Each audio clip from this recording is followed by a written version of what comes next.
السلام عليكم ورحمة الله. إن الحمد لله نحمده ونستعينه ونستغفره ونعوذ بالله من شرور أنفسنا ومن سيئات أعمالنا. من يهده الله فلا مضل له ومن يضلل فلا هادي له. أشهد أن لا إله إلا الله وحده لا شريك له وأشهد أن محمدا عبده ورسوله. اللهم صل على محمد وعلى آل محمد وصليت على إبراهيم وعلى آل إبراهيم إنك حميد مجيد. اللهم بارك على محمد وعلى آل محمد كما باركت على إبراهيم وعلى آل إبراهيم إنك حميد مجيد. ورضى اللهم عن الخلفاء الراشدين والصحابة أجمعين ومن تبعهم بإحسان إلى يوم الدين. أما بعد, les louanges, les remerciements, les éloges appartiennent à Allah seul. Le premier qui n'a pas de début, le dernier qui n'a pas de fin. L'apparent, le dominant sur toutes choses, le subtil, le bien informé. Nous le louons, nous revenons vers lui repentant, nous lui demandons protection contre les conséquences de nos péchés et les tendances de l'âme. Celui qui Allah guide, nul ne saurait l'égarer. Celui qui est privé de sa guidée, nul ne saurait lui montrer le droit chemin. J'atteste donc qu'il est le seul digne d'adoration. J'atteste de la véracité, de l'exemplarité, de la prophétie de Mohammed sallallahu alayhi wa sallam. Ce prophète que Allah a envoyé comme miséricorde pour les univers, porteur de la dernière version de l'islam, qui est la religion d'Allah subhanahu wa ta'ala, qui dit « Inna dina inda Allah l'islam », pour Allah certainement la religion, c'est l'islam. Nous remercions Allah subhanahu wa ta'ala d'être arrivé au bout pratiquement de ce mois béni, au travers donc de ce qui nous a facilité d'adoration et qu'Allah les accepte. Et donc on espère qu'Allah subhanahu wa ta'ala, et sa promesse est vraie, on espère qu'il aura accepté ce qu'on aura fait, lui qui nous a créés et lui qui nous a guidés et lui qui nous a permis donc de l'adorer, subhanahu wa ta'ala, et il n'a besoin de rien. Donc dans ce dernier live, que je vous propose en tout cas à 2h du matin, dernier parce que le mois a 29 jours, a dit le prophète sallallahu alayhi wa sallam, si vous n'observez pas le croissant, alors complétez le mois à 30. Et donc à partir de ce soir, Inch'Allah, ce soir, oui, puisqu'on est déjà le samedi. À partir de ce soir, on va rechercher, Inch'Allah, la lune. On va être plutôt à l'écoute, donc, des observateurs. Et on croit à ce que les musulmans disent. Et celui qui nous trompe, ne trompe que lui-même. Donc, nous n'avons pas le droit de penser du mal. Donc, jusqu'à preuve du contraire, des musulmans. Jusqu'à ce que Allah dévoile, donc, son fond. Et à partir de ce moment-là, on a un devoir, donc, de refuser ce qu'il affirme si c'est du mensonge. Et Allah est généreux, surtout Allah est juste. Par conséquent, ce qu'on doit craindre le plus, c'est effectivement qu'il nous dévoile, qu'il dévoile certains de nos péchés, et très certainement, ce sera la perte, la vraie perte. Donc nous sommes dans l'histoire, le récit de Youssouf alayhi salatu salam, qui vient confirmer ce que l'on trouve dans la Torah, comme Allah le dit subhanahu wa ta'ala à la fin de ce merveilleux récit, le verset 111, qui est le dernier verset de la sourate donc 12, la sourate Youssouf. Allah dit ceci n'est qu'un rappel et une confirmation. Le Coran n'est qu'un rappel et une confirmation de ce qu'il y avait avant lui, à savoir des 4 livres, les 3 livres plutôt qu'il cite avec le Coran, à savoir la Torah, l'Évangile et les psaumes. Et comme Ibn Qayyim disait, Allah a envoyé 114 livres, 14 livres qu'il a résumés dans 4, qui sont la Torah, l'Évangile, les psaumes et le Coran. Il a révélé résumé les 3 premiers, la Torah, l'Évangile et les psaumes, dans le Coran. Et il a révélé et résumé tout le Coran dans la Fatiha. Et raison et sagesse pour laquelle Allah subhanahu wa ta'ala nous impose de lire cette merveille qu'on ne trouve ni dans le Coran, ni dans la Torah, ni dans l'Évangile, ni dans les psaumes, qui est la Fatiha, qui n'a été donnée à personne d'autre qu'à Muhammad sallallahu alayhi wa sallam. Et Allah nous oblige à méditer sur la Fatiha au moins 17 fois par jour pour la grande majorité des gens, en tout cas qui prient. Ceci est non seulement un moyen de se rappeler, puisque c'est un résumé de toute la révélation, et c'est la clé de tous les succès. Et en même temps, c'est une ruqya, comme vous le savez ou qu'on ne le sait pas. On va souvent chercher des psychologues, je n'ai rien contre. On va chercher souvent des charlatans, malheureusement, qui disent faire la ruqya. En réalité, la vraie ruqya, c'est s'adresser à Allah subhanahu wa ta'ala, croyant en lui Et comme vous le savez, le hadith de Abu Saïd al-Khudri, radiallahu ta'ala, qui a dit qu'on pensait en voyageur, donc on est passé par un peuple de gens qui ne croyaient pas. Et on leur a demandé l'hospitalité, ils ont refusé. Et Allah a éprouvé ce peuple-là, et en même temps les compagnons, parce que tout ce qui arrive, si quelqu'un est éprouvé et que tu vois cette épreuve, c'est que tu es éprouvé toi aussi. Qu'est-ce que tu vas faire? Le chef de ce groupe a été piqué. Dans la version, on ne sait pas si c'est par un scorpion ou par un serpent. Toujours est-il qu'ils ont cherché une médication qu'ils n'ont pas trouvée. Ils ont cherché donc un médecin, quelqu'un qui pouvait le guérir. Or, Allah est le seul guérisseur, subhanahu wa ta'ala. Ils n'en ont pas trouvé. Ils ont dit aux gens, finalement on s'adresse à eux, aux gens du voyage, est-ce que vous avez un médecin parmi vous? Il y a un que Allah a inspiré, il a dit moi. Mais je ne vais traiter ce cas que si vous me promettez plutôt de nous récompenser s'il guérit. D'où l'avis le plus fort, certainement, c'est ce qu'on appelle un raqi, celui qui traite ne peut pas exiger quelque chose à moins qu'ils disent que la personne guérisse. Et si la personne guérit, de toute façon, c'est grâce à Allah, c'est pas lui qui guérit. Donc réclamer pour 2 djinns 20 € et pour 3 50, ainsi de suite, comme certains le font, c'est quelque chose qui ne va pas parce qu'ils n'ont aucune garantie, à moins qu'ils travaillent pour les djinns, et les djinns sont des menteurs. Donc, ils peuvent les chasser, les envoyer à la Mecque, comme ils te le disent souvent, pour les gens qui utilisent le captage, et néanmoins, le mal revient, parce qu'on n'a pas attaqué le mal à la source. La source du mal, c'est l'oubli d'Allah subhanahu wa ta'ala. C'est pour cela que le prophète sallallahu alayhi wa sallam nous a enseigné tout le bien, et en particulier, donc les protections, et Allah seul protège. Ayatul Kursi, les 3 dernières sourates, surtout la prière régulière. Même si le prophète sallallahu alayhi wa sallam a été ensorcelé, Allah l'a éprouvé pour que nous on le sache, puisqu'il est bien loin. Il est bien loin du mal, mais néanmoins Allah a voulu qu'il soit éprouvé par un ennemi de Dieu, l'abide, et ennemi de lui-même.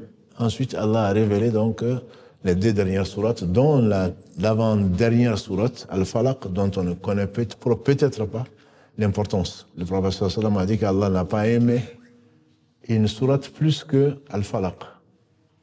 Elle n'a pas aimé plus que Al-Falaq. Et donc, cette protection vient d'Allah subhanahu wa ta'ala, et cette ruqya, on l'a fait 17 fois par jour. Je vous demande juste d'y penser. Parce que quand on lit, souvent on est insouciant et on est inconscient du trésor qu'Allah nous a déposé dans le cœur et qu'Allah nous oblige à utiliser pour se protéger et pour se rappeler ce pourquoi on a été créé. Pour se rappeler ce pourquoi on a été créé. Cette sourate, on ne va pas la commenter aujourd'hui, c'est juste une introduction pour dire que dans le Coran, il n'y a que, comme il le dit subhanahu wa ta'ala, entre autres, dans le verset 82 de la sourate Al-Isra, 17, il y a dans le Coran, pour les croyants, ce Coran est à la fois une miséricorde et aussi un remède. Un remède, mais pour les croyants. Dans le cas du hadith, pour le terminer, l'homme lui dit, je ne traiterai que si vous me promettez. Ils disent oui, bien sûr. Ça, c'est quand l'homme ne sait plus où donner de la tête. Il dit, qu'est-ce que vous me promettez? Ils disent donc des ovins, des moutons, des brebis, etc. Alors, donc, il s'est mis avec toute sa foi en Allah subhanahu wa ta'ala, il a lu la Fatiha. Il a lu la Fatiha et le polythéiste, Allah l'a guéri comme s'il n'avait jamais été piqué. Comme je vous dis, et comme vous le savez, nous on y croit. Celui qui ne croit pas, on prie Allah subhanahu wa ta'ala de le guider, c'est facile à Allah. Il nous a créés à partir de rien. Donc c'est ce tout-puissant subhanahu wa ta'ala qui guérit. Et ensuite, donc, ils ont tenu leur promesse, ils leur ont donné ce qu'ils avaient promis, à savoir les moutons. Et ils voulaient se le partager, les voyageurs.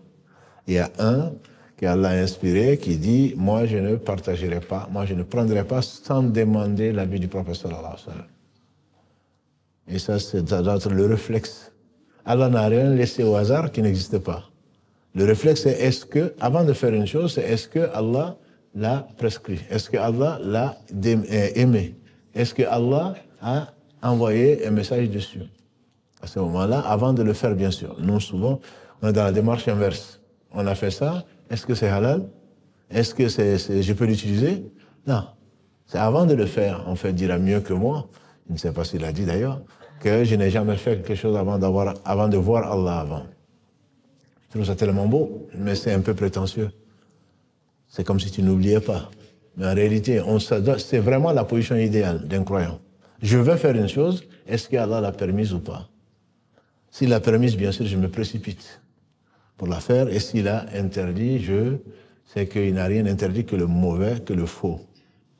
Et on fait dire à un autre, je n'ai jamais fait une chose avant de voir Allah en même temps. Bien sûr, voir Allah, qu'Allah nous l'accorde au paradis. Il s'agit, l'explication sans discussion, c'est de voir quelle est la loi, quel est le hukm, quelle est la règle en cette matière. Puisque je vous dis, Allah n'a rien laissé, il n'y a rien où il n'a pas légiféré. Et donc, ça, c'est une position où, au moins, tu te rappelles, avant de faire une chose, tu as pris une décision, tu as fait tes plans, tu as fait tes projets, et puis finalement, tu te retrouves avec une situation, avant de la faire, tu demandes l'avis d'Allah subhanahu wa ta'ala, ou en la faisant, tu vas la faire, et tu t'arrêtes un moment avant de l'exécuter. Et soit tu renonces parce que c'est quelque chose qui est interdite, soit tu ne sais pas et tu demandes. Allah revient à 2 reprises dans son livre sur ce verset-là. Demandez aux gens de science si vous ne savez pas. Demandez aux gens de science si vous ne savez pas. Et la science, malheureusement, c'est une chose qui n'est pas donnée à tout le monde, puisque c'est l'héritage des prophètes, alayhim salatu salam. Celui qui en a eu, comme il a dit, alayhim salatu salam, a eu beaucoup. Celui à qui Allah a donné un peu de science, et ce n'est que peu de science, certainement a eu beaucoup.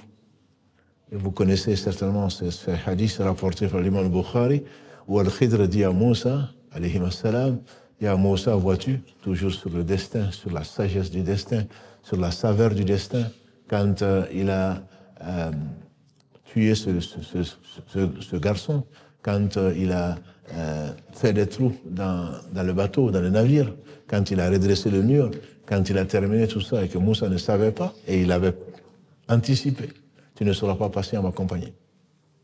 Parce que Jacob, alayhi salam, il va dire à ses fils, allez-y, recherchez des nouvelles de Youssouf et de son frère Benjamin. Allez-y rechercher. Ne désespérez jamais de la miséricorde d'Allah. Qui désespère sinon un peuple égaré? Et il leur dit également, je sais d'Allah ce que vous ne savez pas. C'est cette science qui t'amène à cette stabilité, que dis-je, à ce réconfort, à cet espoir. Jamais on doit désespérer d'Allah. Si tu vois quelqu'un désespérer d'Allah, c'est bien parce qu'il ne le connaît pas. Et c'est l'une des sagesses pour lesquelles celui qui désespère est le perdu, et c'est celui qui va se suicider, par exemple, ou qui va abandonner un projet. J'ai demandé, disait le prophète sallallahu alayhi wa sallam, Allah répond toujours, sauf quand la personne renonce en disant j'ai demandé, Allah ne m'a pas répondu. C'est parce que tu ne connais pas Allah. Tu ne le connais pas. Celui qui va se suicider, il sera châtié par ce par quoi il s'est donné la mort. Pourquoi? Parce qu'il n'y a que le désespoir qui amène les gens à se suicider. Si Allah t'a privé d'une chose, c'est pour ton bien. Si seulement tu savais. Mais tu le sais souvent que bien plus tard. Je disais donc, le prophète sallallahu alayhi wa sallam a dit, ils ont été le voir en disant les moutons. Ça doit être le réflexe. Qu'Allah nous aime et nous fasse faire le bon choix. Parce que tout ça, c'est dû à quoi? C'est dû au rappel d'Allah. Tu te rappelles, comme nous, souvent qu'après. Quand j'ai fait, je me rappelle Allah. Ça, c'est la 3e position. La 2e, c'est s'arrêter avant de faire une chose et ou, pendant que tu es en train de la faire, te poser cette question-là. Ils ont dit donc, ils ont été voir le prophète sallallahu alayhi wa sallam sans toucher aux moutons. Même s'ils avaient faim, même s'ils en avaient bien envie.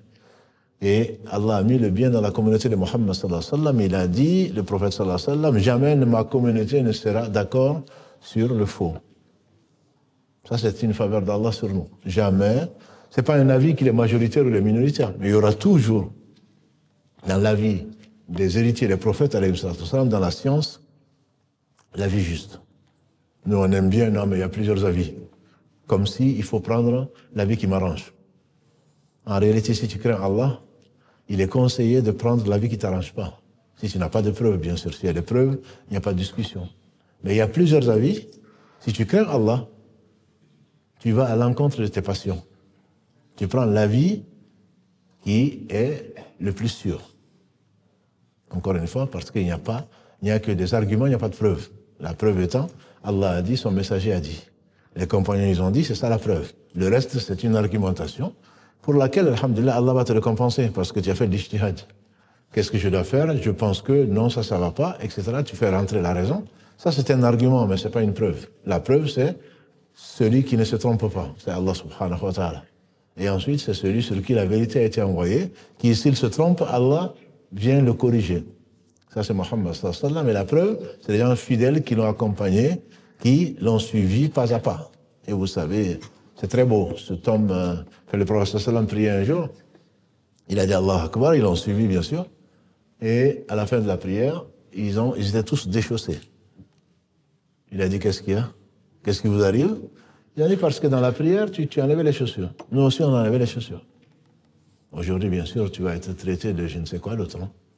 Il dit, moi, c'est parce que l'ange Gabriel est venu me voir, il m'a dit qu'il y avait de l'impureté sous mes chaussures. Donc, je les ai enlevées en même temps que j'ai prié. Ça, c'est un avis de fiqh que certains, alhamdulillah, connaisseurs d'Allah savent. C'est-à-dire, quand tu es en train de prier, je ne dis pas, tu ne vas pas te mettre à nu, bien sûr. Tu te rends compte, par exemple, que tes chaussures sont sales, ou même un habit est sale, en supposant que tu as un sous-vêtement. Hein. Et tout en continuant la prière, tu l'enlèves, tu le déposes, ta prière est valable. Ils n'ont pas demandé, ils n'ont pas attendu, salam alaikum, pourquoi tu as fait ça? Non, ils l'ont vu le faire, ils l'ont fait. Parce qu'ils savent que s'il l'a fait, c'est qu'Allah le lui a ordonné. C'est pour ça que quand un compagnon parle de l'au-delà, ça c'est chez les gens de la sunna et de la vérité, quand un compagnon parle de choses, des ghaibiyat, des choses qui ne peuvent pas être connues de quelqu'un comme ça, on le considère comme un hadith. Parce qu'il n'ose jamais, on ne peut pas imaginer, si nous, on craint de dire sur le prophète sallam, sur la religion d'Allah, quelque chose de faux, que dire alors des compagnons de Mohammed sallallahu alayhi wa sallam.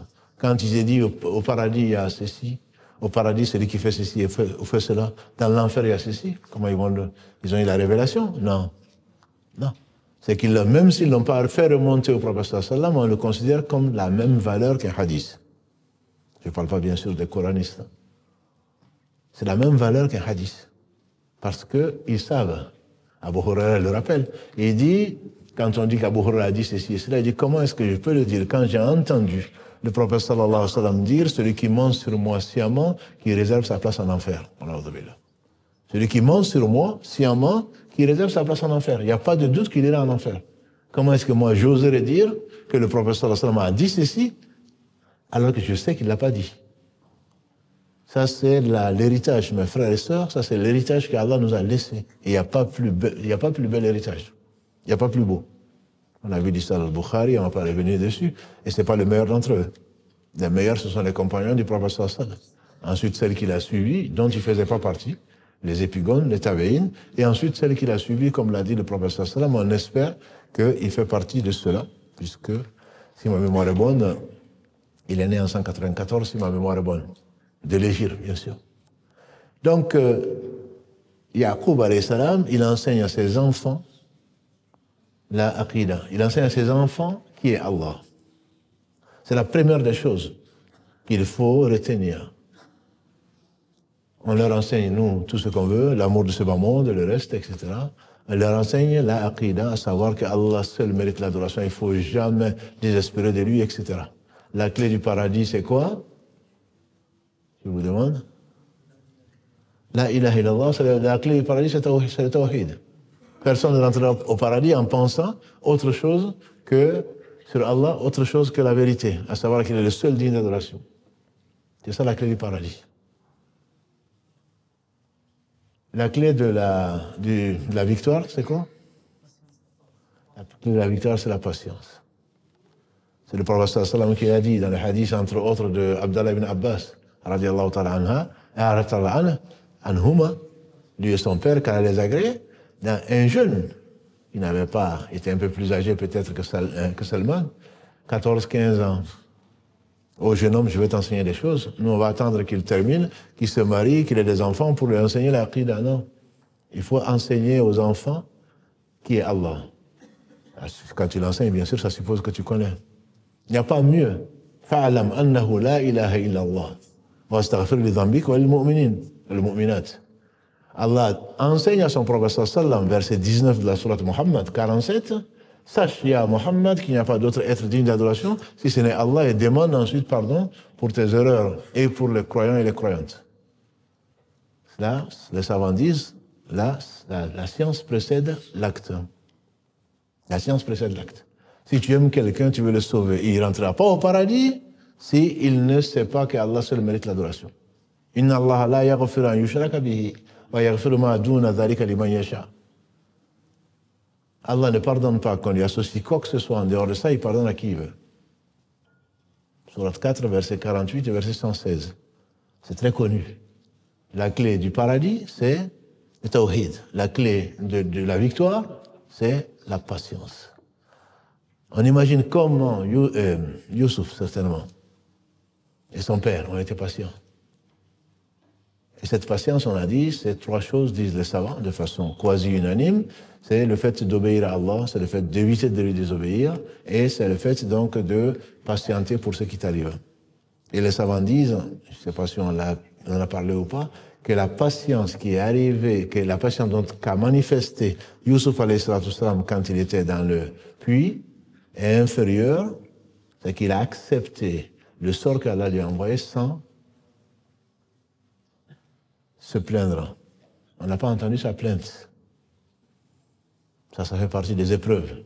Nous, on aurait écrit sur tous les réseaux sociaux, on aurait fait des interviews pour dire mais quel malheur on a vécu quand j'étais dans le puits, quand j'ai fait ceci, est-ce qu'Allah ne savait pas? Mais cette patience, ce que nous appelons patience, cette patience n'est rien par rapport à la patience dont il a manifesté devant l'interdit. Quand il est en face d'une femme belle et noble, ils disent que c'est le summum même de la patience. L'obéissance fait partie, mais la non-désobéissance aussi, parfois, est plus difficile de patienter devant ce qui t'attire, ce que tu aimes, ce que ta passion t'invite à faire. Souvent, c'est plus difficile. C'est pour cela, peut-être, que Allah subhanahu wa ta'ala a élu les enfants qui ont été éduqués dans l'islam, et qu'Allah les bénisse. Parce que quand on est enfant, ce n'est pas évident de résister à ce à quoi nous résistons parfois. C'est pour ça qu'ils ne sont pas raisonnables. Parce qu'ils ne savent pas ce qui les attend. Nous qui le savons, malheureusement, on est souvent négligents. Donc le père de Youssouf et Yaqub, alayhi salam, il va envoyer ses enfants aller rechercher. Oh mes enfants, allez-y, recherchez donc Youssouf et Benyamin. Je sais d'Allah, c'est que vous ne savez pas, ne désespérez pas de la miséricorde d'Allah. Celui qui connaît Allah ne peut pas désespérer, ne doit pas désespérer de la miséricorde d'Allah. Quelle que soit la chose, tu ne peux pas et tu ne dois pas désespérer. C'est l'un des plus grands péchés. Un des plus grands péchés dans l'islam, bien sûr après le shirk, etc., c'est le fait de désespérer de la miséricorde d'Allah. La miséricorde d'Allah est infinie. On a vu hier, je pense, qu'Allah a divisé sa miséricorde en 100 parties. Il a fait descendre une seule partie, de laquelle procède le fait qu'une jument lève son pied après avoir mis bas pour ne pas écraser son poulet. Comment tu peux désespérer de 99%, entre guillemets, de la miséricorde d'Allah, lui qui pardonne tous les péchés. On a vu également que les frères de Youssouf ont reconnu leurs péchés. Ils vont demander ensuite à leur père de prier pour eux. Comme disent des savants, jamais il ne faut désespérer la miséricorde d'Allah. Et surtout, ne juge pas la fin. Une affaire se juge à la fin. Ne juge pas quelqu'un qui est en train de faire ceci et cela en pensant que c'était pas dans cette mosquée, à la route de Seis, il y a deux frères, un converti et un musulman d'une famille musulmane qui étaient sur le même rang. Et ils ont dit salam alaikum, ils se sont vus. C'est toi? Oui, oui, non, c'est bien toi? Oui, oui, c'est bien moi. L'un avait un bar et l'autre y travaillait. L'autre y travaillait, Allah l'a guidé. celui qui avait le bar pour vendre de l'alcool, et celui qui travaillait, qui était musulman, il travaillait et est revenu à Allah subhanahu wa ta'ala après des années d'égarement. Et celui à qui appartenait le bar, et on sait qu'à cause de l'alcool, il y a 10 catégories de personnes qui sont maudites. Allah a mis ces deux. C'est pour ça que je vous dis qu'on est tous des reconvertis. Son père, alhamdulillah, qu'Allah lui fasse miséricorde, il est décédé. C'est quelqu'un qui portait le Coran, qui avait des inquiétudes pour ses enfants. Et aujourd'hui, je ne dis pas qu'il n'y a pas de mosquée, qu'il n'y a pas de prière à laquelle il n'assiste pas, je ne dis pas. Mais alhamdulillah, Allah lui a redonné ce qu'il lui avait pris à cause de ses injustices, à cause de ses péchés. Les deux se retrouvent sur la même ligne. Tu ne peux pas imaginer, parce que tu ne connais pas Allah. Rien n'est impossible à Allah subhanahu wa ta'ala pour peu que tu le connaisses. Ils vont aller donc trouver Youssouf qui va les reconnaître, ils vont demander pardon. Et Allah est celui qui accueille le repentir. Verset 53 de la sourate 39, قُلْ يَا عِبَادِيَ الَّذِينَ أَسْرَفُوا عَلَى أَنفُسِهِمْ لَا تَقْنَطُوا مِنْ رَحْمَةِ اللَّهِ إِنَّ اللَّهَ يَغْفِرُ الذُّنُوبَ جَمِيعًا إِنَّهُ هُوَ الْغَفُورُ الرَّحِيمُ. Dis-leur, ya Mohammed, aux mes serviteurs qui sont fait outragement tort, jamais ne désespérez de la miséricorde d'Allah. Allah pardonne tous les péchés. Il est le miséricordieux, celui qui pardonne les péchés, quels que soient les péchés. Ensuite, donc, quand Youssouf dit, aujourd'hui, vous n'avez pas à vous reprocher, qu'Allah vous pardonne, il va leur donner le qamis, on était resté là hier soir, il va leur donner le qamis de le mettre sur la face de son père, qui était devenu aveugle à force d'être attristé et de pleurer par l'éloignement de Youssouf, dont il était convaincu, puisqu'il était prophète, convaincu qu'il vivait encore, il ne sait pas où. Et les savants disent que ceci a duré plus de 30 ans. Et pourtant, entre Canaan, qui est en Palestine, et Misr, qui est en Égypte, il n'y avait que quelques centaines de kilomètres. Allah a fait que les Banu Israël, qui ont désobéi à Moussa, il les a fait tourner pendant 40 ans. Ils n'ont pas retrouvé leur boussole. Ils ne savaient pas où ils étaient pendant 40 ans, ils tournaient. Parce qu'Allah voulait réaliser ce qu'il veut réaliser. Parce que ce n'était pas encore arrivé le temps où il devait retrouver ses pères et mères. Si seulement on savait. Ils vont, donc, dès que celui qui était porteur du qamis de Youssouf alayhi salam prend la route, Yacoub dit, je sens l'odeur de Youssouf, même si vous me prenez pour quelqu'un de cinglé, quoi. Je sens l'odeur de Youssouf. Ils ont dit, toi, tu es encore dans ton égarement. Et quand celui qui va amener le qamis, qui va le porter sur son visage, et le voilà est devenu bien voyant. Et ça nous étonne. On a été créé à partir de quoi? D'un ovule fécondé. Le prophète, alayhi salatu salam, comme tous les prophètes, Allah leur a donné des miracles. C'est Allah qui a fait faire des miracles, ce n'est pas eux qui le font, puisqu'ils ne sont pas capables de quoi que ce soit si ce n'est par Allah. Et malgré les miracles, beaucoup de gens n'ont pas cru. Et les miracles remplissent les cieux et la terre. Comme on a dit, ce ne sont pas les yeux qui sont aveugles, c'est le cœur qui est dans la poitrine. C'est Allah qui le dit, subhanahu wa ta'ala. Toi, comme dit Allah au prophète sallallahu, toi, tu t'émerveilles. Et eux, ils en rigolent. Tu vas dire à quelqu'un, c'est Allah qui a créé les cieux et la terre, il va dire, non, c'est le hasard. C'est le hasard aussi qui t'a créé, toi, certainement. Toi, tu t'émerveilles de la perfection de la création d'Allah. Alladhi ahsana kulla shay'in khalaqa. C'est lui qui, dans la sourate Sajda, il dit, c'est lui qui a parfait toute chose qu'il a créée. Essaye de comparer deux choses. Il n'y a pas de... Ma tara fi khalqi rahmani min tafawut. Tu ne verras pas dans la création d'Allah une faille. On entend? Pourquoi? Parce qu'il y a un appareil auditif. On parle, pourquoi? On mange, pourquoi? Et c'est pas le hasard. Et ceux qui connaissent Allah, certainement, le remercient. Ils vont amener donc, ils vont le mettre ce qamis sur les yeux de l'aveugle qui va retrouver la vue. Mais c'est facile, hein? Allah. Combien de miracles, je vous dis. Un bédouin qui passait, le prophète sallam dit, viens, est-ce que tu veux du bien? Il dit oui. Il dit, atteste que Allah seul mérite l'adoration. Il dit, qu'est-ce qu'il prouve? Le bédouin n'était pas fou, hein? Il dit, qu'est-ce qu'il prouve ça? Que je suis le messager d'Allah plutôt. Le bédouin lui dit, qu'est-ce qui prouve ça? Il dit, cet arbre, l'arbre franchit la terre. On n'était pas là. Celui qui n'y croit pas, on lui montre la preuve, c'est qu'il n'est pas croyant. L'arbre se met à marcher jusqu'à trouver le prophète sallam et ce bédouin, il dit, ashhadu an la ilaha illallah, ashhadu anna Muhammadan Rasulullah. Et il repart à sa place. Quand il voulait faire un jour, alors sur une plaine, on imagine en Arabie, il avait besoin d'aller aux toilettes, il n'y a pas de toilettes. Il avait besoin. Il y a 2 arbres qui sont éloignés, qui viennent le couvrir.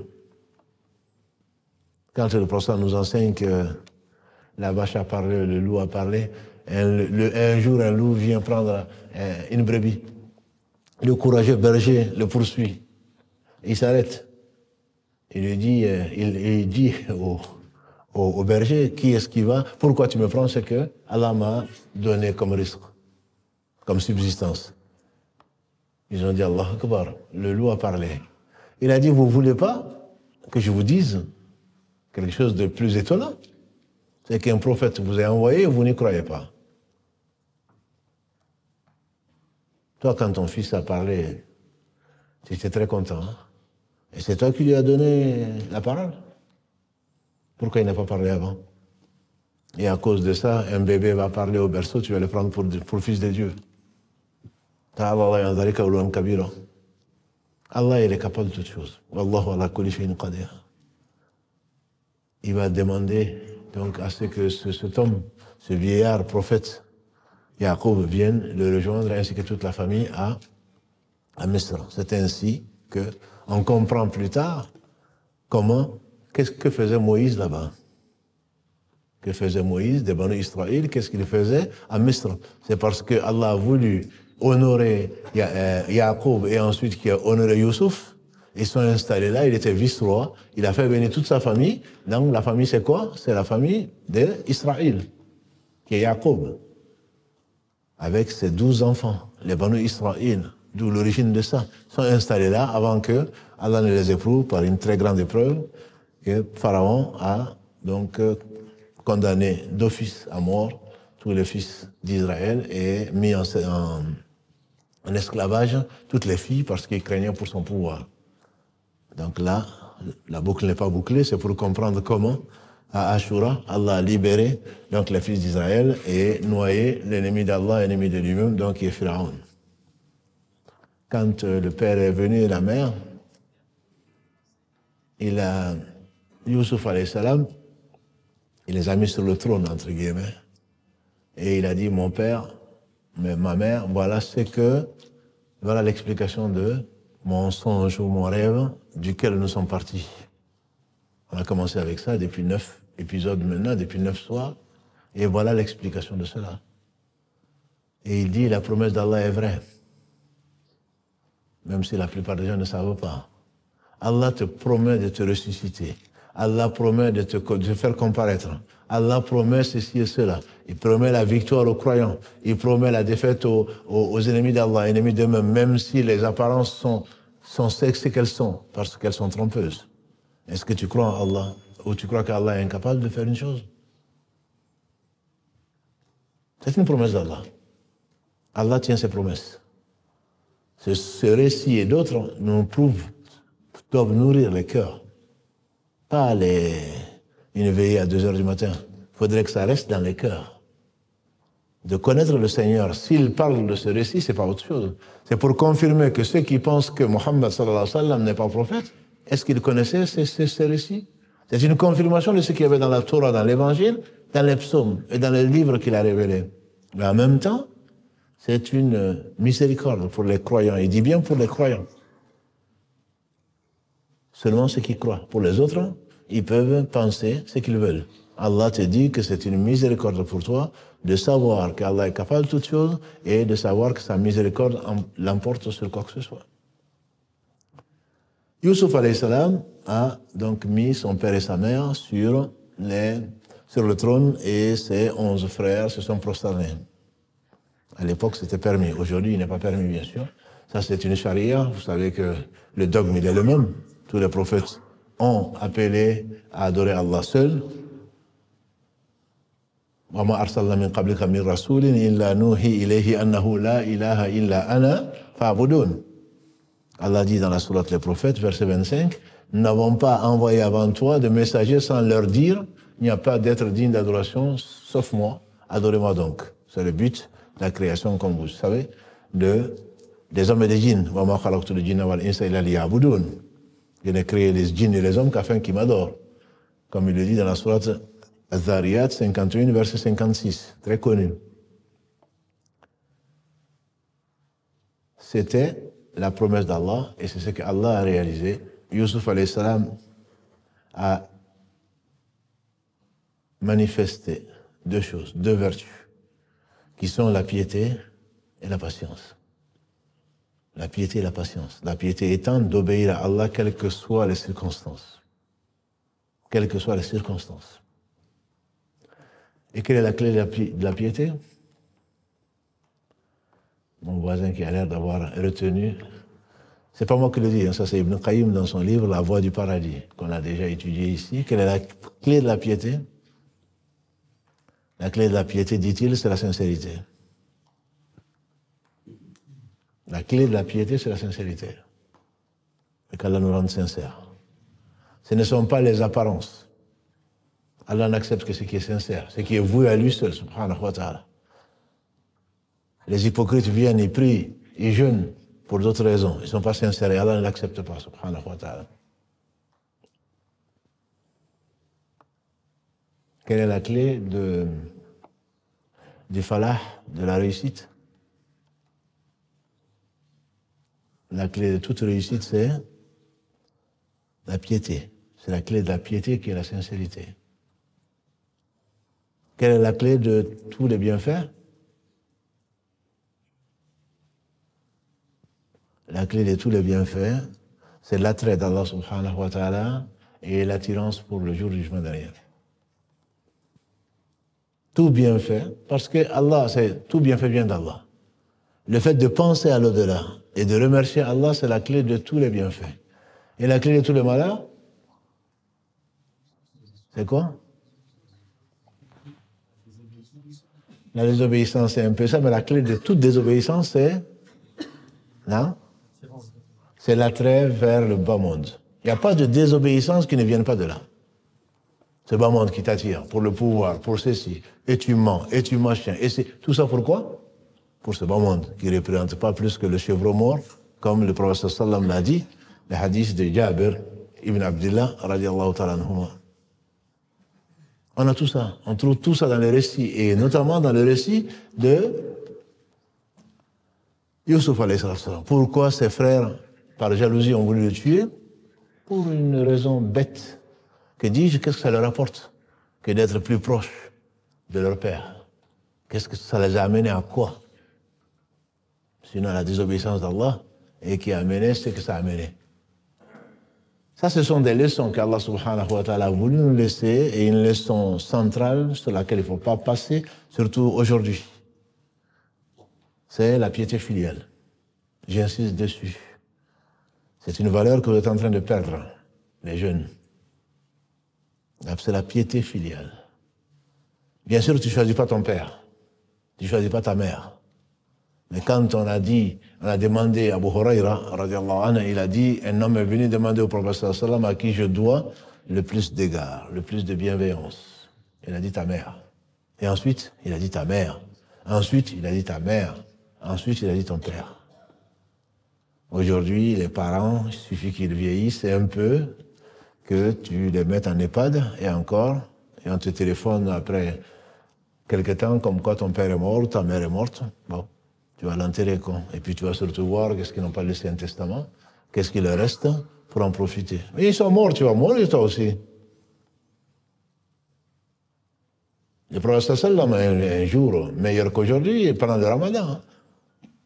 Vous connaissez l'histoire. Il est monté sur le minbar, il a dit Amin, Amin, Amin. On dit pourquoi tu dis Amin? Il dit parce que l'ange Gabriel est venu me voir. Il a dit qu'il soit humilié, que son nez traîne par terre, celui qui a l'un de ses pères et mères, soit son père, soit sa mère, soit les deux, et qu'il n'en profite pas pour entrer au paradis. Dis Amin, j'ai dit Amin.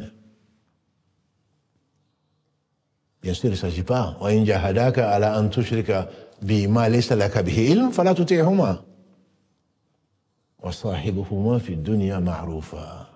Et si tous les deux, père et mère, te poussent à m'associer ce dont tu n'as pas de science, c'est-à-dire quoi que ce soit, pour rien au monde, tu ne dois associer quoi que ce soit à Allah subhanahu wa ta'ala parce que mon père m'a dit, parce que ma mère m'a dit, ne leur obéis pas, dit Allah.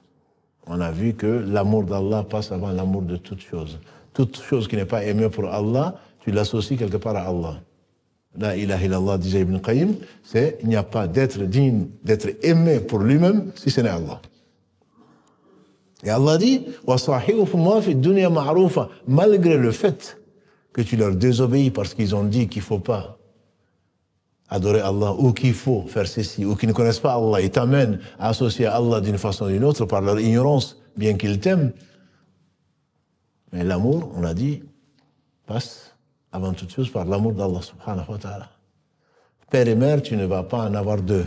Tu peux avoir changé d'épouse, tu peux changer d'époux, tu peux changer d'école, tu peux changer de travail, tu peux changer de maison, tu peux changer de ce que tu veux, mais le père, il y en a un seul, heureusement d'ailleurs. La mère, il y en a une seule. Et j'envie ces gens, alhamdoulilah, à qui Allah a donné cette notion fondamentale, notamment dans les pays que nous avons vus, nous les anciens en tout cas, naître. Vous pensez avoir tout compris. Quand tu as ta maison, quand tu as ton épouse, quand tu as des enfants, tu penses que tu es éternel. Et un jour viendra, un jour viendra où tu vas regretter d'avoir pas profité de tes pères et mères pour te rapprocher d'Allah subhanahu wa ta'ala. La satisfaction d'Allah vient va de pair avec la satisfaction des parents, dans tout ce qui désobéit pas à Allah. Je vous dis, quand on voit des gens mourir et qui sont musulmans et dont les enfants ne savent même pas, on les informe que les parents sont décédés, c'est une catastrophe. Ta femme va poser comme condition de ne pas vivre avec tes parents. Et toi, tu dis oui, bien sûr. Si elle a des enfants, c'est certainement pour l'éprouver. Et qu'ils vont la mettre en EHPAD et encore. La piété, mettre son père et sa mère au-dessus de sa tête, c'est ça qui correspond à la morale de tout temps. De tout temps. L'individualisme, oui, ça tu vas l'avoir dans la tombe, certainement. Tu seras seul, accompagné soit de serpents, soit accompagné des délices qu'Allah va t'offrir parce que tu lui as obéi. Vous connaissez l'histoire de Ouais, qu'Allah l'agrée, dans le hadith rapporté, consigné en tout cas par l'imam muslim. Ouais, le prophète sallam, qui ne parlait pas de lui-même, dit qu'il vous viendra du Yémen. Il vous viendra du Yémen des gens, des renforts, parmi lesquels Ouais, Al-Qarni, c'est comme ça qu'on l'appelle. Il avait une maladie de peau. Allah l'a réduite, cette maladie, et il ne reste que la place d'un dirham ou d'une pièce. Que celui qui le rencontre, qu'il lui demande des invocations parce que ces invocations ne sont pas rejetées. Et ceux qui vivent avec le prophète savaient que c'était vrai. Le prophète est décédé avant que ses renforts ne viennent. Abu Bakr est décédé avant que ses renforts ne viennent. Mais ça va venir, puisqu'il l'a dit. Ça va venir. De mon vivant ou après ma mort. Je suis certain que ça va venir. Sinon, je ne crois pas à la mission de Mohammed sallallahu alayhi wa sallam. Et Omar ibn Khattab, radiallahu ta'ala, quand il voyait des délégations venir du Yémen pour aller soit pour le Hajj ou participer à l'armée, il a dit, est-ce que vous venez du Yémen? Oui, est-ce que vous connaissez, vous avez parmi vous? Oui, il disait non. Jusqu'au jour où il l'a rencontré. Il dit, c'est à Ouais? Oui. Ouais al-Qarni? Oui. À l'origine, tu venais de, oui. Tu avais une maladie de peau? Oui, oui. Et ça a disparu, sauf une trace de oui. Elle a pris pour moi. Pourquoi? Parce que j'ai entendu le prophète sallam dire que tu étais bien avec ta mère. que tu étais bien avec ta mère. Si vous pouvez rentrer, si vous avez encore une mère, lui envoyer, l'embrasser ou lui envoyer. Ma mère me disait qu'elle fasse miséricorde, la malédiction de la mère, c'est dans le cœur. Et ce qu'on appelle uququl walidain, ce n'est pas le fait de lui dire non, non, non, non, maman, non, non, je ne veux pas. Non, maman, tu mens. C'est pas ça. C'est ce que nous passons. C'est le fait de la contrarier. C'est le fait de la contrarier. Je dis encore dans une chose qui est permise. Hein. Qui est permise. Est-ce que c'est pas Abdurrahman Auf? Je pense que c'est lui. Abdurrahman Auf, je pense que c'est lui qui aimait beaucoup sa mère et qui était... Ou c'est Saad ibn Abi Waqqas. Non, c'est Abdurrahman ibn Auf, qui, du temps du prophète sallallahu il fait partie des 10 Mubashirin bil Jannah, qui sont au paradis, comme l'a dit le prophète sallallahu Abu Bakr au paradis, Omar au paradis. Il fait partie de cela quand sa mère lui dit tu suis Mohammed. Alors moi, je vais me laisser mourir. Comme ça, on dira que tu es un mauvais garçon. Et tu auras une mauvaise réputation, ce bas monde. Hein. Ta réputation, c'est quoi? Il dit, maman, ne le fais pas, s'il te plaît. Non, non, non, je vais me laisser mourir, je ne vais pas manger, je ne vais pas boire. Jusqu'à ce que je meure. Hein? Comment? Saad, barakallahu fi, Saad ibn Abi Waqqas, qui fait aussi partie, barakallahu fi, Saad ibn Abi Waqqas, c'est plutôt lui. Abdurrahman ibn Auf lui dit qu'ils ont résisté à la tentation ils ont résisté aux persécutions, ils ont résisté à tout. Mais quand Allah leur a ouvert les portes du monde où ils ont été riches, ils n'ont pas résisté. Quand je vous disais que la richesse est une grande épreuve. Saad, il dit, maman, ne le fais pas. S'il te plaît, ne le fais pas. Non, non, non, je vais le faire. Non, si tu ne fais pas ça, il dit, maman, ne le fais pas. Il a passé un jour, elle n'a pas mangé. Un deuxième jour, elle n'a pas mangé. Maman, s'il te plaît, mange. Non, non, je ne mange pas. Comme ça, le Quraysh, tu vois, ton nom sera gravé chez les Quraysh. Voilà le désobéissant à sa maman. Quand il a compris que c'était sérieux, il a dit, maman, si tu ne manges pas et que tu meurs, et qu'Allah te donne une nouvelle âme, et que tu meurs, et Allah te donne une nouvelle âme, et que tu meurs, et qu'Allah te donne une nouvelle âme, et que tu meurs, je ne vais pas abandonner la religion de Mohammed sallallahu alayhi wa sallam. Vous savez quoi? Elle s'est mise à manger. Elle s'est mise à manger. C'est vrai, ah non, mais ta mère ne veut pas, non, mais ton père ne veut pas. D'accord. Mon cher père, ma chère mère, oui, certainement, je te mets sur ma tête.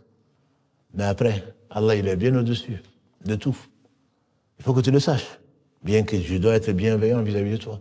Tu me demandes tout ce que tu veux. Mais pas de désobéir à Allah subhanahu wa ta'ala parce que tu ne pourras rien pour moi, ni moi pour toi. Yawma yafirru al-mar'u min akhihi wa ummihi wa abihi. Tu vas fuir tes pères, tu vas fuir tes frères, tu vas fuir ton père, tu vas fuir ta mère, et vice-versa. Tes épouses et tes enfants, si tu en as, tu vas fuir. Chacun d'entre nous sera, ce jour-là, sa préoccupation sera la préoccupation principale. Le prophète sallallahu m'a dit, vous serez tous, donc, disait-il, corps nus, pieds nus, non circoncis. Comme le diraient les téléprésentateurs, ça c'est les risques du direct.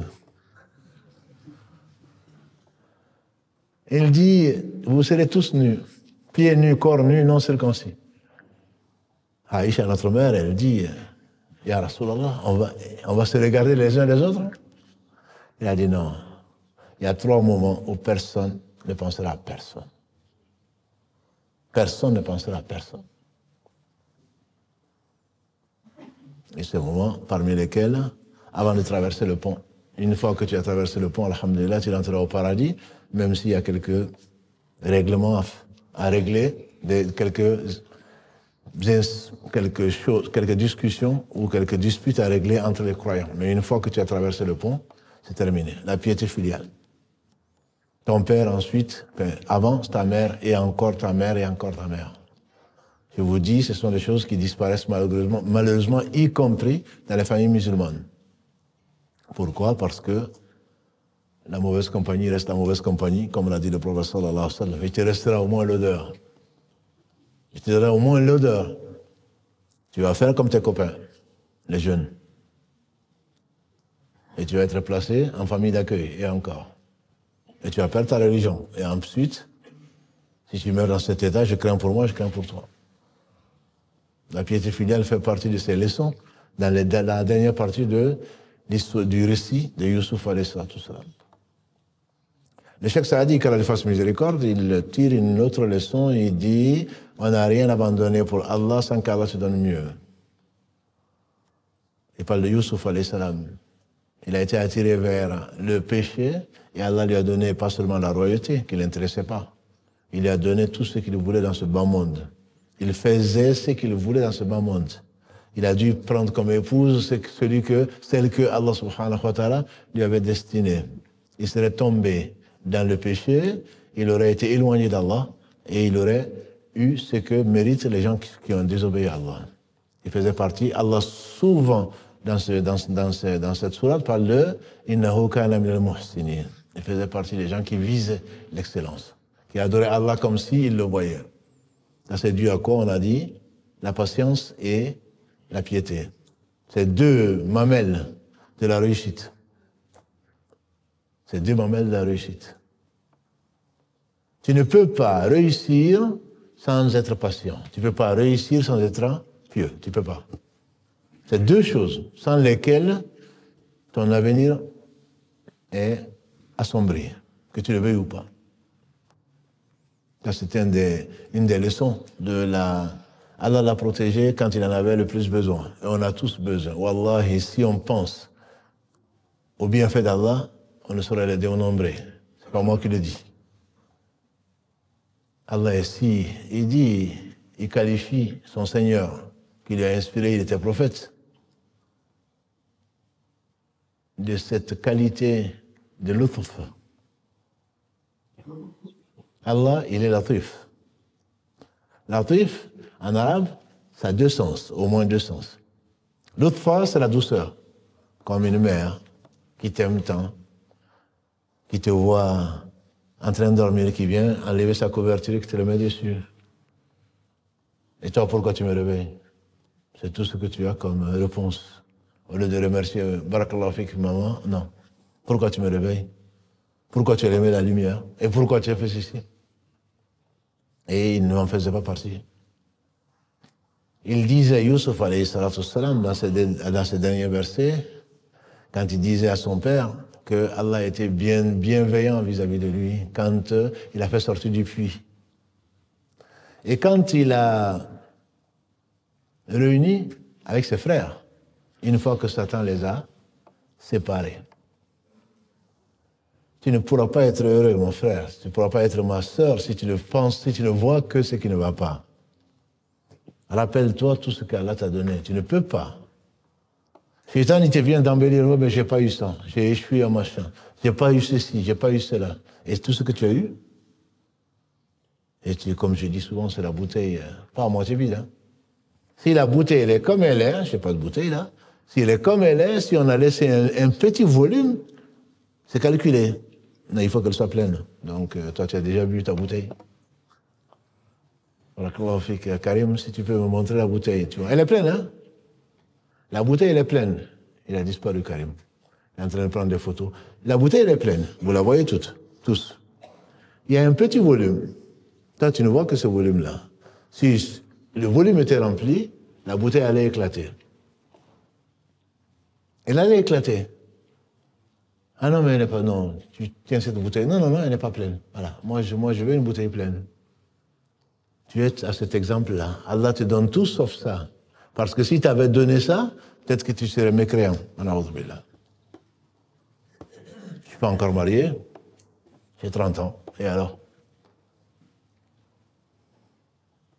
Il y en a qui n'ont même pas eu 30 ans. Il y en a qui sont frappés matin, midi et soir. Qui vont à l'hôpital. Et il y en a qui ont éprouvé par telle maladie, tel ceci, tel cela. Non, toi, tu ne vois pas ça. Il dit, mon Seigneur a été généreux avec moi, il m'a fait sortir de prison.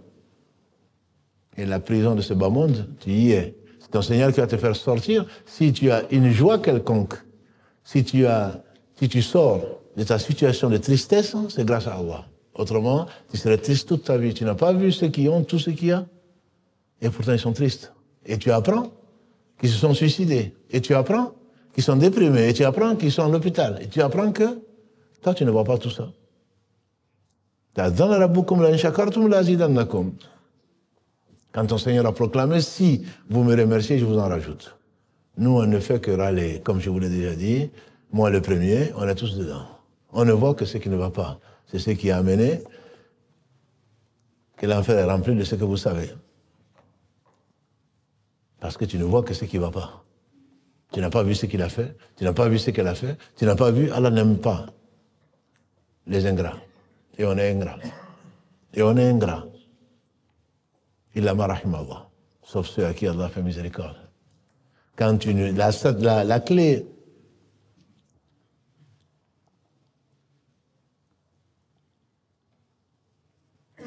de l'au-delà, de la préparation plutôt. Il dit la clé de la préparation à l'au-delà, c'est quoi? C'est le contentement. Tu ne peux pas te préparer à l'au-delà en courant derrière, c'est derrière quoi notre père Adam alayhi salam a couru. L'avidité étant la source l'une des sources de tous les péchés. Je cherche, je n'ai jamais. Tu vas jamais te reposer, tu vas mourir. Tu as ça, tu ne vois pas ça. Et tu ne vois que ce qui est chez l'autre. Et tu ne seras jamais heureux. Je te promets, tu ne seras jamais heureux. Et cette belle histoire qui va prendre fin, Inch'Allah, ce soir, si ça nous enseigne une chose, c'est bien que Allah, comme il a dit dans ce dernier verset, Youssouf, c'est alayhi salatu wassalam, Allah il est latif. Il est doux, je disais, il y a deux sens. C'est le doux, comme une mère. C'est également le subtil, c'est pour ça qu'on traduit souvent. Et il dit souvent, latif ul khabir. C'est deux noms qu'il met en couple souvent. Si vous lisez le Coran, les versets, notamment dans la sourate al-Mulk, Allah ya'lamu man khalaqa wa huwa al-latif al-khabir. Est-ce qu'il ignorait celui qui a créé? C'est lui latif et le bien informé, al-khabir. Donc ce sens de latif, c'est le fait que Allah te fait passer là où il faut par un trou de souris pour te sauver. Allah sait ce qui n'est pas, si ça avait été ce que ce serait. Si il t'arrive de rencontrer un idiot, si t'arrive de rencontrer ceci, si t'arrive ceci et cela, c'est parce que tu n'arriveras pas à ce que Allah aime, sauf à passer par là. C'est pas parce qu'Allah ne peut pas. Donc ce contentement et cette connaissance d'Allah, c'est ce qui amène le bonheur, ici-bas avant l'au-delà. Depuis l'histoire du puits, oui, qu'on a jeté dans le puits, jusqu'à ce qu'il élève son père et sa mère sur le trône, qui aurait imaginé, le chemin il est tortueux, si tu veux le dessiner, tu ne vas pas y arriver, tu ne vas rien comprendre. Mais le plan d'Allah est sûr, parce qu'il sait ce qui va arriver, puisque c'est lui qui va le créer. Le plan d'Allah est sûr, parce qu'il sait tout. Ce qui risque de t'arriver, même qui n'est pas arrivé, c'est qu'il sait ce que ça pourrait être.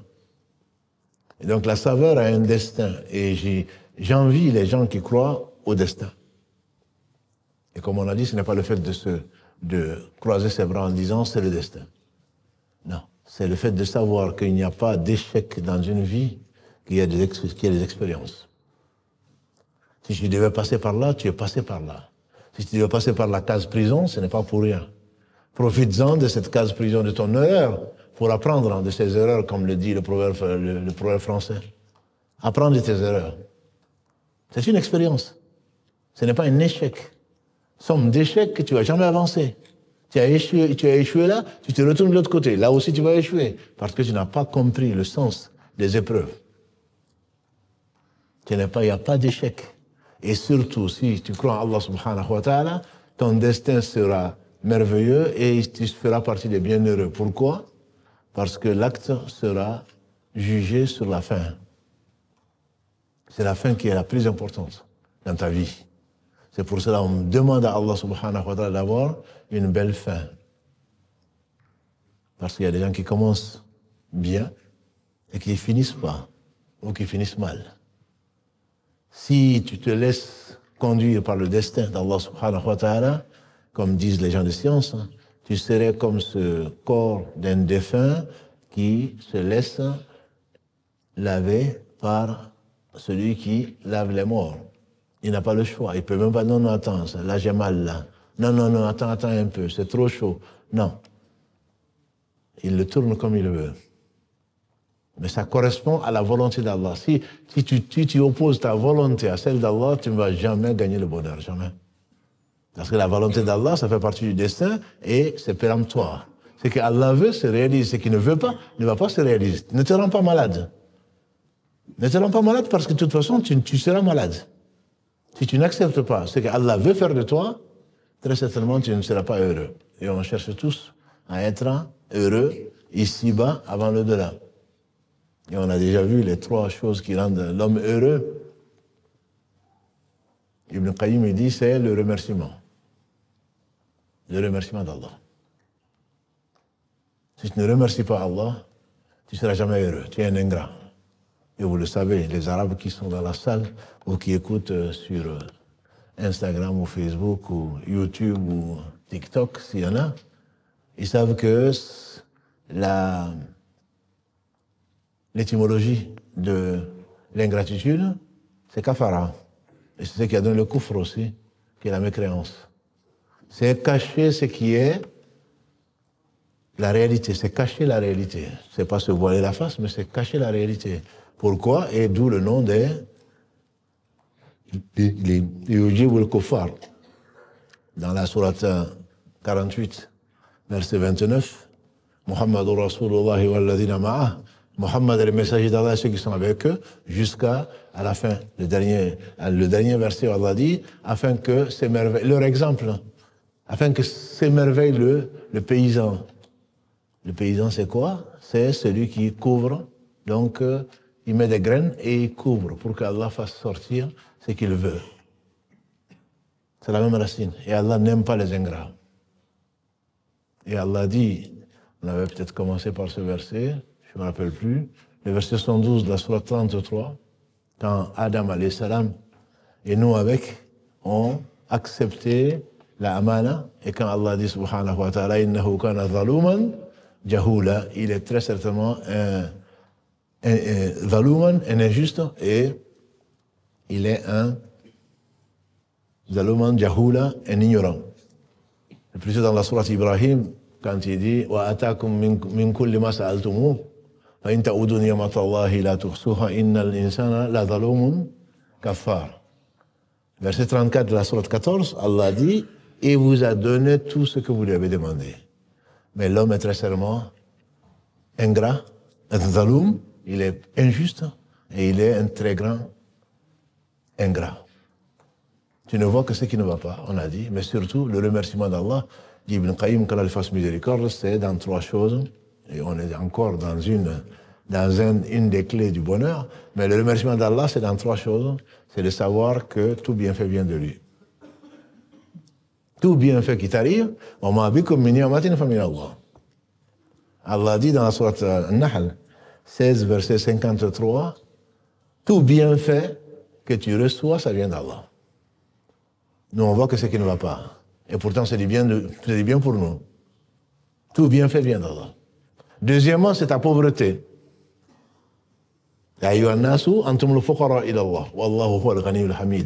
Oh, vous les gens, vous êtes des indigents. Indigents, c'est le synonyme de pauvre. Vous n'avez rien. Indigents, vous êtes tous des indigents vis-à-vis d'Allah. C'est Allah qui est le riche, celui qui se passe de tout, le digne des louanges. Verset 15 de la sourate 35. Antumul fuqara ila Allah. L'humilité est la clé de l'adoration. Tout bienfait vient d'Allah, et si Allah m'a donné ça, j'en avais vraiment besoin. J'en ai besoin. On a lu hier soir. Il n'y a pas si longtemps, il y a quelques heures, dans la sourate Qasas, dans la sourate 28, quand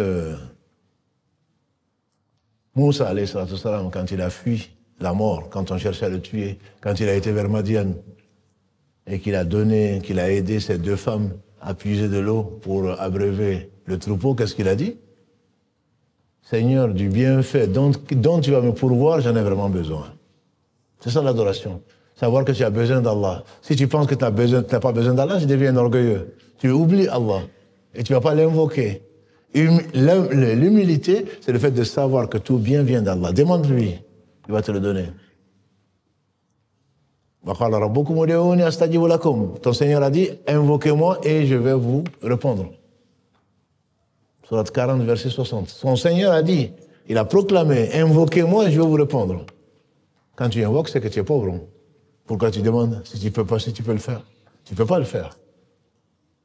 Et la troisième chose du remerciement, qu'Allah nous rend des remerciants, c'est le fait d'utiliser ce qu'il t'a donné pour ce que tu aimes, pour ce qu'il aime plutôt. C'est lui qui utilise. Je te confie quelque chose, tu l'utilises dans le contraire de ce pourquoi je te l'ai donné. Qu'est-ce que tu mérites? Soit tu es insouciant, soit tu es malade, soit tu es fou, auquel cas Allah te fera miséricorde. Ce sont ces trois choses qui ramènent, qui résument entre guillemets le remerciement. Et les gens, les patients et les remerciants, c'est un très beau livre qui s'appelle La voie de la patience. Ibn Qayyim, les remerciants et les patients ont discuté. Est-ce que mieux vaut être patient ou mieux vaut être remerciant? Je vous demande. Mieux vaut être patient ou remerciant? Patient. Ah là, les gens qui ont dit oui, effectivement, Allah donne il récompense les patients sans compter. Les remerciants disent oui, sans compter. Mais ils sont patients parce que ils sont remerciants. Wallahu akhrajakum min butuni ummahatikum la ta'lamuna shay'a wa ja'ala lakum as-sam'a wal absara wal af'ida la'allakum tashkurun. Allah vous a fait sortir du ventre de vos mères. Vous ne saviez rien. Il vous a donné quoi? La vue, lui, et le cœur, afin que vous soyez remerciants. Si tu es patient, c'est pour remercier Allah que tu es patient. Et l'imam Shafi'i a tranché entre les deux. Il a dit, tu ne seras remerciant que si tu es patient. Le problème est réglé. Tu ne seras remerciant que si tu es patient. Si tu n'es pas patient, tu ne vas jamais remercier Allah. Parce qu'après la difficulté, et c'est l'une des belles leçons de ce beau récit, de cette belle sourate, après la difficulté, il y a la facilité. Inna ma'al usri yusra. Après la difficulté, il y a la facilité, deux fois, comme l'a dit le prophète sallam. Après la tristesse, il y a la joie. Après avoir été injustement traité, Allah te donne l'honneur, il t'élève en degré. C'est vraiment la sourate où tu retrouves ces couples qui vont ensemble. Comme disent certains, si tu as la santé, c'est pour être malade. Quand on parle de santé, c'est par rapport à la maladie. Tu penses que tu vas continuer, tu es étonné d'être malade. C'est normal. Si tu n'étais pas malade, tu ne remercierais pas Allah pour la santé. Hein? Si tu n'avais pas faim, quand tu vas déjeuner là, si tu n'avais pas faim, ça n'aurait pas de sens. Ce sont des couples que Allah subhanahu wa ta'ala nous cite dans ce très beau récit de 111 versets et qui montre surtout la sagesse d'Allah subhanahu wa ta'ala. Et celui à qui la sagesse a été donnée, il a eu un très grand bien. Allah le dit dans la sourate Al-Baqarah, verset 269.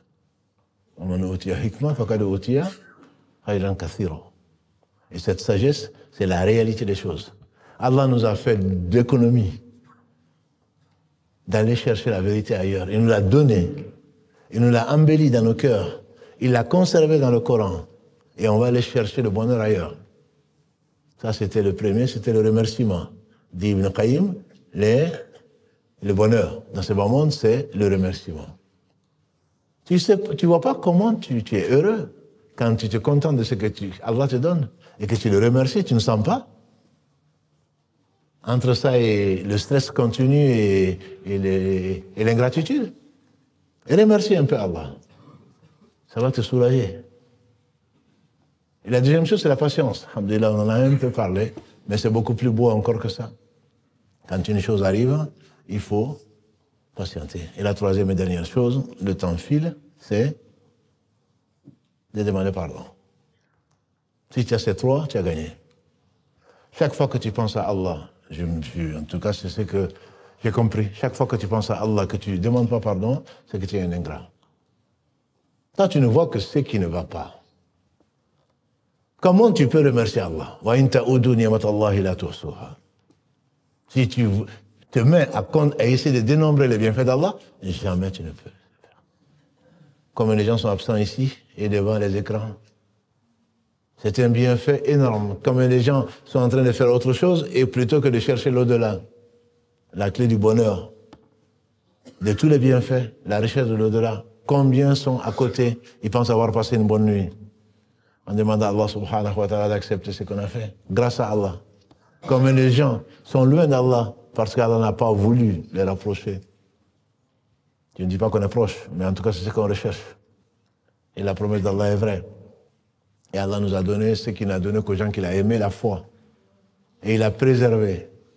Et il a envoyé le meilleur des hommes, porteur de ce message, qui est le Coran, qui est le meilleur, c'est le plus grand miracle. Le prophète sallam aurait dit, à tous les prophètes, on a donné des miracles. Moi, mon miracle, c'est le Coran, qui se renouvelle. Et que certains ont découvert, en tout cas des aspects qu'on n'avait pas découverts. Et au travers des siècles, et toujours, tu trouves des merveilles. Ton état change, le Coran ne change pas, mais Allah illumine ton cœur, ne laisse pas le Coran de côté. Si tu veux être proche d'Allah, la solution est là. Ahlullah est Ahlul Coran, Ahlullah wa khasatu. Comme on a dit sallallahu alayhi wa sallam. Les gens proches d'Allah, Ahlullah wa khasatu, ce sont les gens du Coran. Ça ne veut pas dire que tu le récites matin, midi et soir et pour 10 euros ou pour 50 euros ou à l'occasion de la mort de quelqu'un, non. C'est parce que le Coran, il a dit, peut-être pas aujourd'hui, hier, je pense, dans le Dua al-Qunut, il y a le prophète qui disait de faire du Coran le printemps de son cœur. Rabi'a qalbi. Le printemps. Tu es triste, prends le Coran. Tu es joyeux, prends le Coran. Allah va t'apaiser. Et tu vas découvrir la réalité. Et le jour, mieux vaut le découvrir aujourd'hui, ou la découvrir aujourd'hui que de la découvrir quand tu vas rencontrer l'ange de la mort. Et le temps est très court. Et la mort s'approche, chacun d'entre nous. Le compte à rebours a commencé dès que tu es né. Et il va s'arrêter bientôt. Qu'Allah nous fasse profiter de ce qu'il nous a enseigné. Qu'il bénisse le meilleur des hommes, Muhammad sallallahu alayhi wa sallam, ses compagnons, tous ceux qui les ont suivis dans le droit chemin. Qu'Allah nous aime. Et qu'il nous fasse aimer ce qu'il aime. Et qu'il nous fasse aimer les actes, comme celui-là, je pense, de veiller pour lui, subhanahu wa ta'ala, qui vont intercéder pour nous en disant, Allah, c'est moi qui les a empêchés de dormir. Ils devaient dormir, hein, mais ils sont restés jusqu'à quelle heure? Pourquoi? Parce que tu les as fait aimer l'au-delà. Et les anges parmi nous témoigneront, Inch'Allah, pour nous, et l'assurance c'est qu'Allah va nous pardonner. C'est ce que le prophète sallam nous a enseigné, et qu'Allah bénisse donc ce prophète, sa famille, ses compagnons, tous ceux qui les ont suivis dans le droit chemin, et nous fasse l'honneur d'en faire partie. Barakallahu fikum, pour votre confiance et pour votre vigilance et pour votre amour d'Allah, en tout cas, que témoigne votre veillée, et ce n'est pas le moindre. Subhanakallahumma wa hamdika, ashhadu an la ilaha illa anta astaghfiruka wa atubu ilayk. سبحان ربك رب العزة عما يصفون والسلام على المرسلين والحمد لله رب العالمين والسلام عليكم ورحمة الله وبركاته.